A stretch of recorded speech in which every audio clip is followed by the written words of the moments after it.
Assalamualaikum warahmatullahi wabarakatuh. Selamat malam.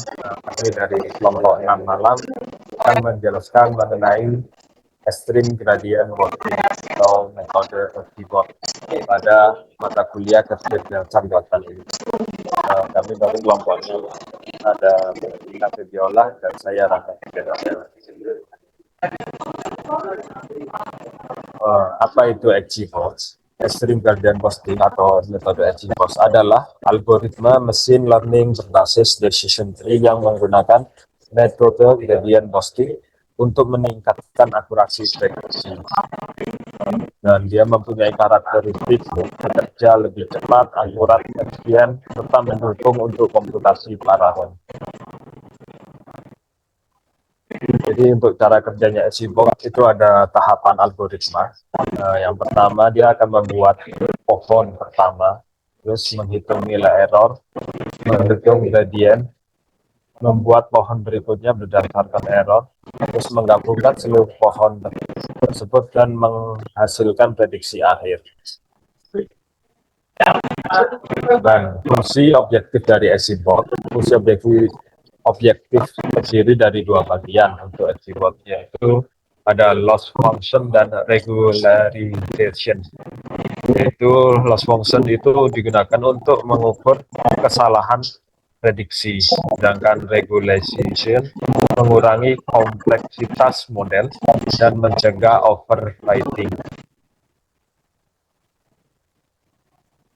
Baik, selanjutnya saya akan menjelaskan kelebihan dan kekurangan dari XGBoost. Nah, kelebihan XGBoost antara lain adalah yang pertama akurasinya yang sangat tinggi, kemudian proses planningnya cepat, juga mendukung parallel processing. Jadi ini maksudnya parallel processing bisa memproses sekaligus dua proses ya sekaligus gitu. Kemudian mengatasi missing value atau nilai yang hilang, kemudian mengurangi overfitting. Selanjutnya ada fitur importance, sangat baik untuk pada besar dan juga banyak digunakan pada kompetisi Kaggle. Selanjutnya untuk kekurangan XGBoost, parameternya cukup banyak, lalu membutuhkan proses tuning, sulit dipahami oleh pemula, membutuhkan memori besar dan juga training lebih lama dibanding decision tree sederhana. Baik, selanjutnya demo program akan saya tunjukkan.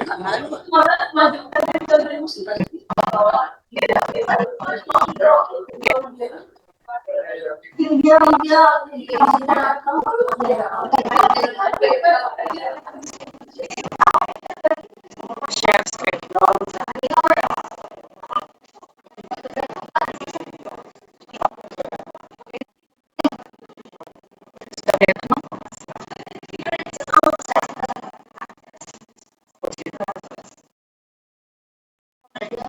Nah, jadi ini adalah program demo yang sudah kami buat. Jadi saya jelaskan. Jadi section pertama ini adalah bagian untuk import library. Jadi library yang diimport itu ada Pandas, Naui, dan Matplotlib. Dan selanjutnya juga ada import XGBoost. Jadi ini adalah library yang dibutuhkan untuk menjalankan fungsi XGBoost dan juga menjalankan demo. Selanjutnya adalah membaca dataset. Nah, untuk dataset sendiri kami cari dari Kaggle, yang mana dataset yang kami gunakan itu adalah dataset yang berisi data dari 6 sensor dan juga satu kolom label.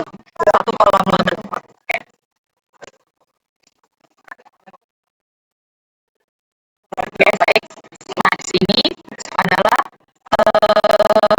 tampilan dari data pada dataset kami.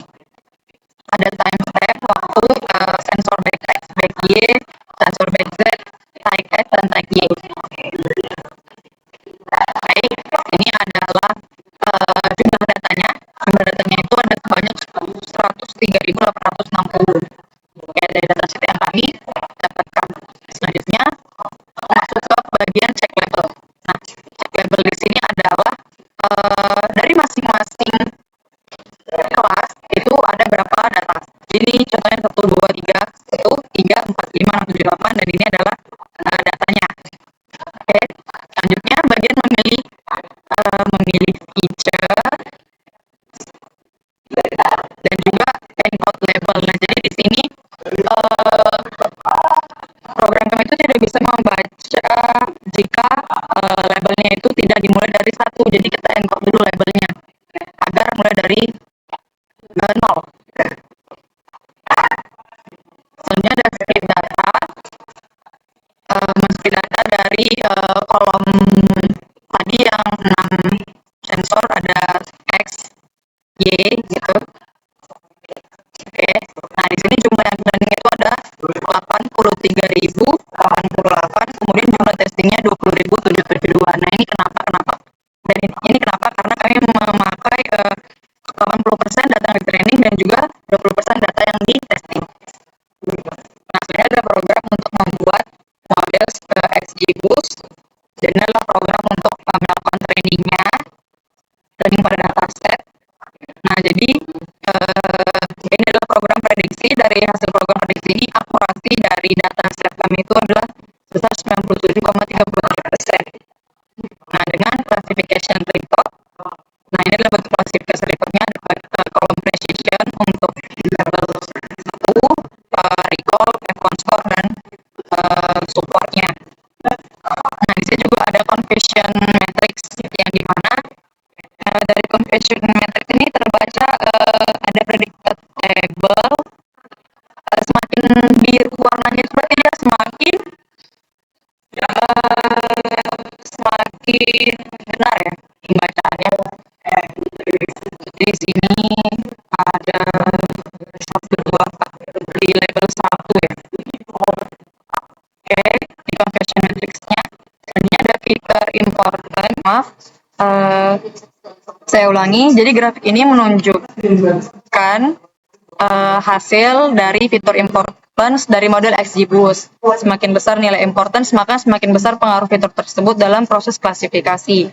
Berdasarkan hasil ini, fitur Backz memiliki nilai importance tertinggi yaitu 9578. Sehingga menjadi fitur yang paling berpengaruh dalam membedakan aktivitas. Selanjutnya diikuti oleh height Z, back Y, back X, type S, dan tag Y. Hal ini menunjukkan bahwa model tidak hanya bergantung pada satu sensor, tetapi memanfaatkan seluruh fitur. Namun perubahan data pada sumbu Z, khususnya sensor di bagian punggung, memberikan informasi yang paling penting dalam mengenali aktivitas manusia. Oke, selanjutnya akan dijelaskan oleh rekan saya.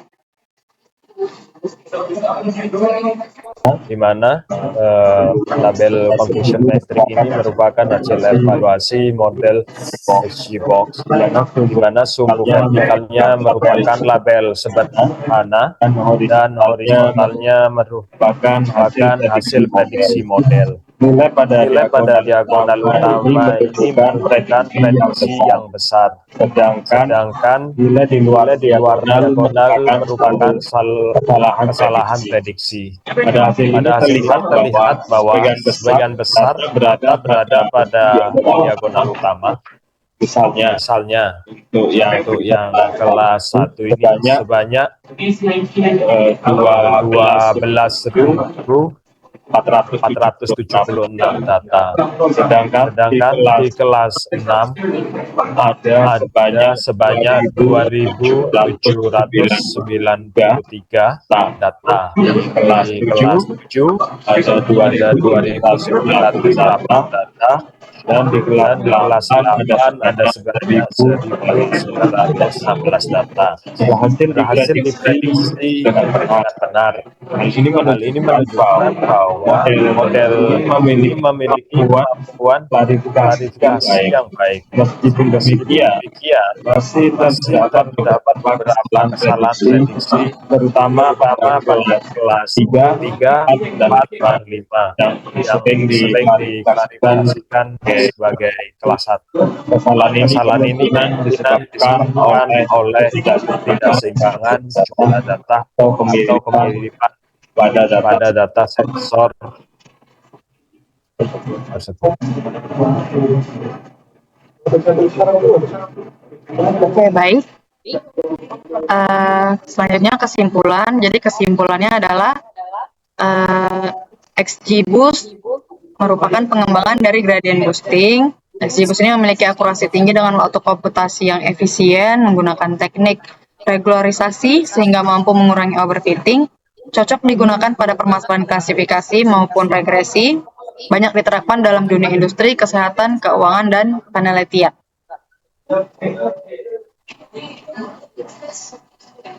Baik, selanjutnya akan dilanjutkan oleh rekan saya. Oke, baik. Ya, terima kasih atas perhatiannya. Assalamualaikum warahmatullahi wabarakatuh.